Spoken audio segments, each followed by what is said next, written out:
Hey Max Spark, kamusta kayo? At sa vlog natin mga friend, pag-uusapan po natin ang mga pwede mong gawin para maging grabe sa iyong lalaki sa kama.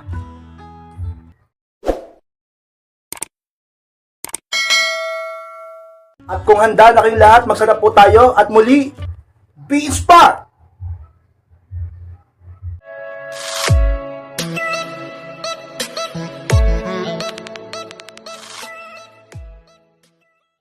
At ang unang bagay na pwede mong gawin para maging grabe sa iyong lalaki sa kama is pakainin siya ng mga pagkain pampagana sa kama. O pumakus pa yun ang unang bagay na pwede mong gawin kung ang gusto mo ang mister mo, ang partner mo, ay maging ganado lalo sa iyo sa kama o sa inyong paglalabing-labing.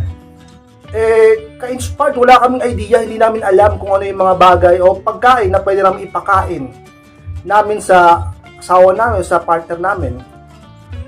Ang alam mo na kasi ipakain yung ano mo no? Hindi ka-inspired.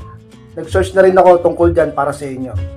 At sabi nga nila, ang isa pinaka mga pagkain pinaka nakakapampagana sa lalaki pagdating sa kama is yung oyster. Yan, oyster. Tapos meron pang salmon.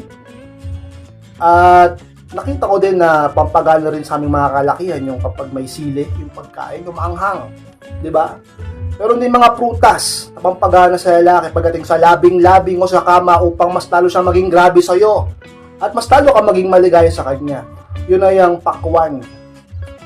At kasama din niya ng mansanas o apple na mga pagkain ka-inspired na pwede mong talaga namang pwede mong bilhin at subukang ipakain sa partner mo, sa asawa mo, di ba?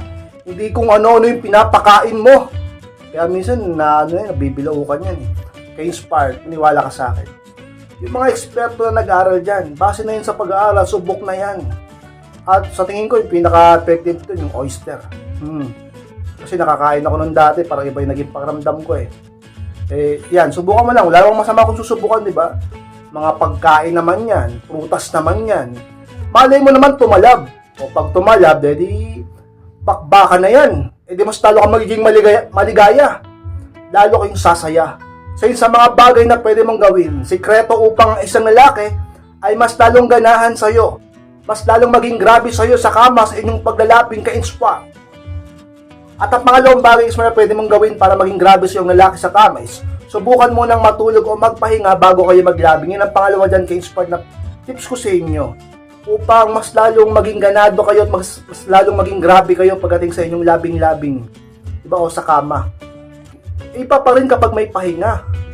Kahit alam ko, napapansin nyo rin yan sa sarili nyo, na kapag nakatulog ka muna o nakapagpahinga ka muna, mas okay yung labing-labing, di ba?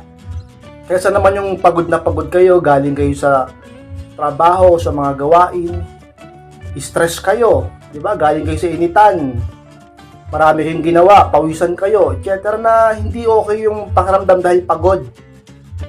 Magpahinga muna at sabihin nating matulog muna. Alam ko na walang pinipili ang kuryente sa katawan. Walang pinipili ang pagiging L. 'Di ba? Lalo na sa mga lalaki. Sa amin. Pero kausapin mo siya. 'Di ba? Partner mo naman 'yan, kung pwede magpahinga muna. Maniwala kayo, effective 'yan, nakakatulong 'yan. Kaya tingnan niyo yung ibang lalaki nang gigising sa madaling araw. Sa madaling araw, nang gigising yan upang makipaglabing. Bakit? Nakapagpahipahinga na yan, nakatulog na yan, konti, nakapag-idlip-idlip na yan. Tapos ngayon, ikaw yung kukulitin niya sa madaling araw.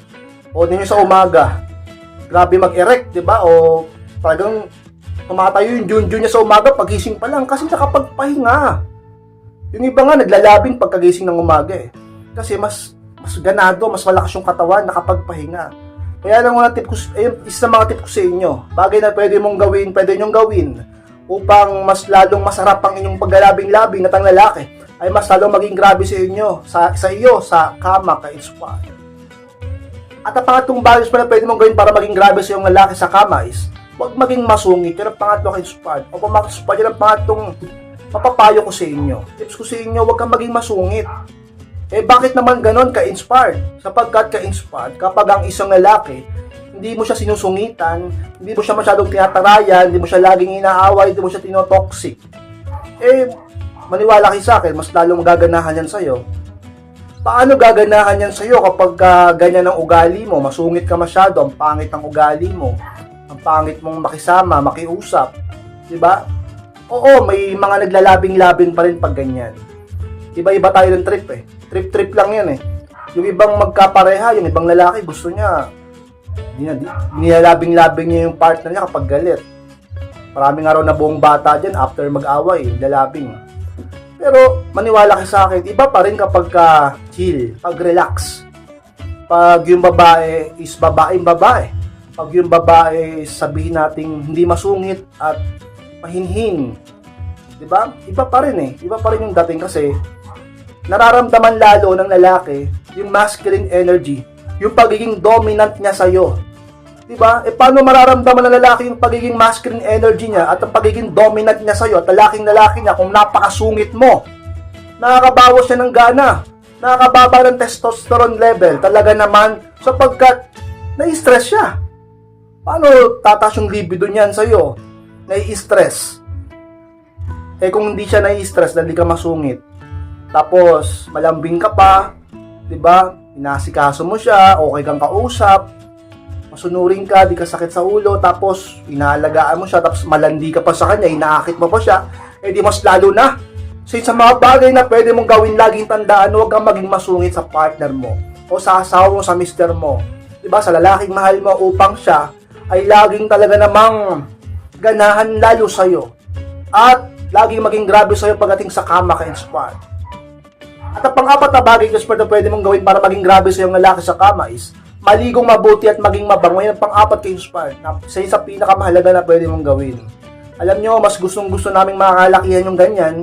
Yung sa labing-labi, yung kalabing namin na mahal namin babae is mabango, malinis. Diba? Hindi yung dugyot at hindi mabantot o mabaho. Kayo mga babae kayo, lagi nyo linisin ang sarili nyo. Linisin nyo yung keeping nyo. Yung kilik-kilit ang bunganga mo. Talaga naman lagi kang maging malinis at mabango. Nakakatulong yan. Yung proper hygiene. Nakakatulong yan para ang lalaking mahal mo ay mas lalong talaga namang excited sa'yo. Mael lalo sa'yo. Makaramdam ng kuryente sa'yo at paggana sa'yo. At mas lalo niyang sarapan ng pagkain sa'yo sa inyo sa kama. At mas lalo kang maging maligaya sa loving. Maging maligaya kayo sa inyong talagang romantic na pagsasama. Bagay na pwede mong gawin lagi kay Inspire. Alam ko naman karamihan sa inyo malis sa katawan. Karamihan sa inyo mababango. Pero yung iba sa inyo burara. Kung ikaw yon, magbago ka na. Upang di ka pagpalit ng partner mo at sa'yo lang siya laging ganahan sa kama kay Inspire.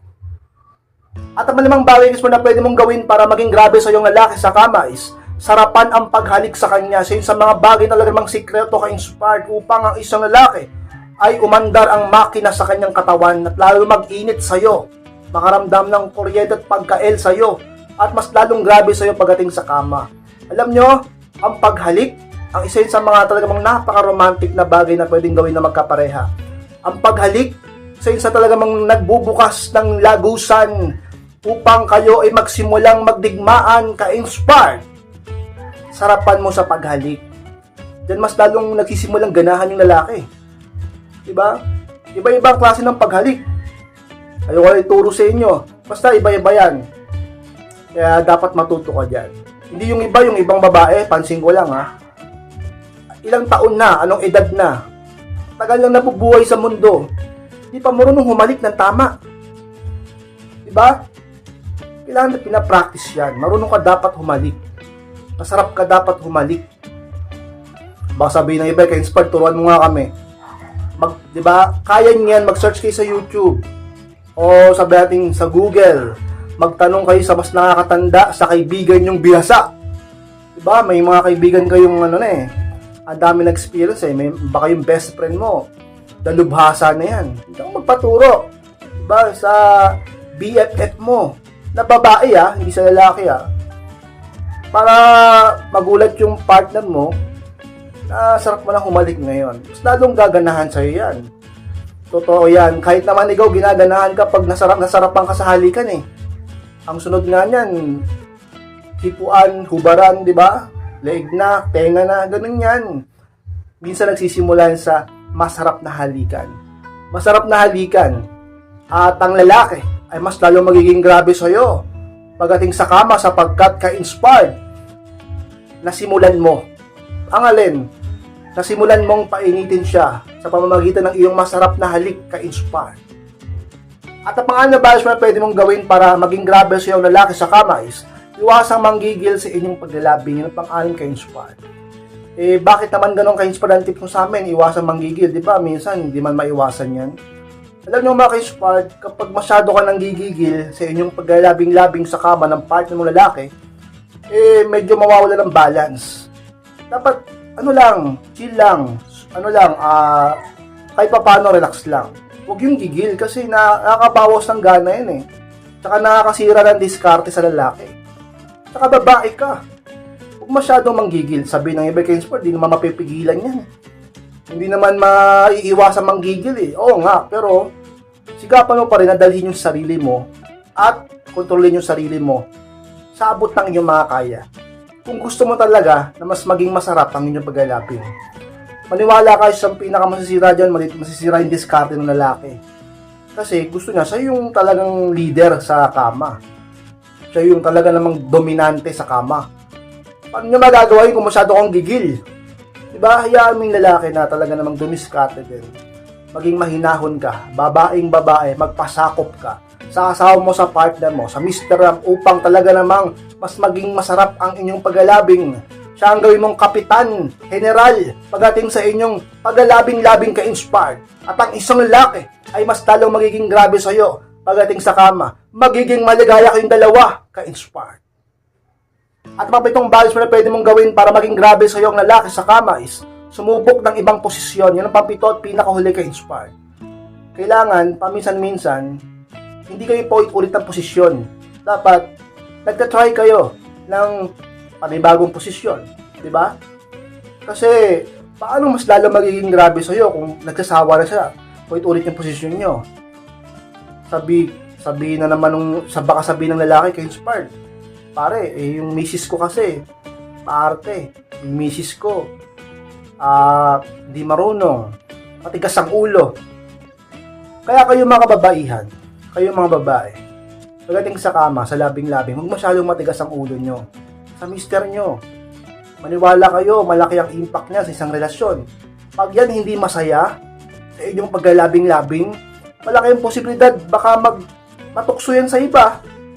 Pero pag siya ay masaya sa inyong paglalabing-labing, syempre, ikaw lang, di ba? Kaya huwag maging matigas ang ulo mo. Pag gusto ng lalaki ng ganito, ibang posisyon, basta hindi naman mahirap, di ka naman masyadong masasaktan, i-try nyo, di ba? Matuto kang makisama. Hindi yung ibang babae nga, gusto nyo sila, nakahiga lang sila eh. Ganun lang, nakabukangkang lang. Ang gusto, lalaki lang yung kumikilos. Tama ba yan? Romantic ba yan? Nakikisama ka ba pag ganyan? Katamaran mo talaga, no? Huwag kang maging ganyan. Tapos kapag pinagpalit ka sa magaling, pag pinagpalit ka sa marunong, saka ka lang mapapaisip, saka ka lang sasabi sa sarili mo, gagalingan ko na kung kailan huli ng lahat. Inspired. Yusin mo sa inyong paglalabing-labing. Paligayahin mo kasama mo, pa maging maligaya ka din. Sa isang mga sikreto. Pag-try kayo ng ibang posisyon, huwag matigas ang ulo mo, maging submissive ka. Masunurin babaeng-babae. Magpasakop ka sa asawa mo. Samang bagay tulad sa paglalabing. At magbigayan kayo. Sa isang mga pwede mong gawin, mag-try ng ibang posisyon upang ang isang lalaki hindi magsawa at lagi siyang parang laging may ganadong gawin. 'Di ba? Maging adventurous kayo sa inyong paglalabing ka-inspire. So mga ka-inspire nyo po, maraming salamat mga ka-inspire sa pagtapos po ng vlog na ito. Please nyo pong kalimutan na mag-like, comment, and share na rin po upang makatulong din tayo sa iba at sa mga hindi pa po nakasubscribe. Ay pasubscribe mga ka-inspire at click ko na rin po notification bell upang maging updated kayo pag may bagong i-upload na video at sa mga gusto magpa-coaching or magpa-advise. Pakimessage lang po ako sa aking Facebook at yung profile picture ko. Pakichat lang po ako at ako mismo magre-reply sa inyo. Maraming salamat mga ka-inspire. Mag-ingat kayong lahat. Mahal ko po kayo. At muli, be inspired!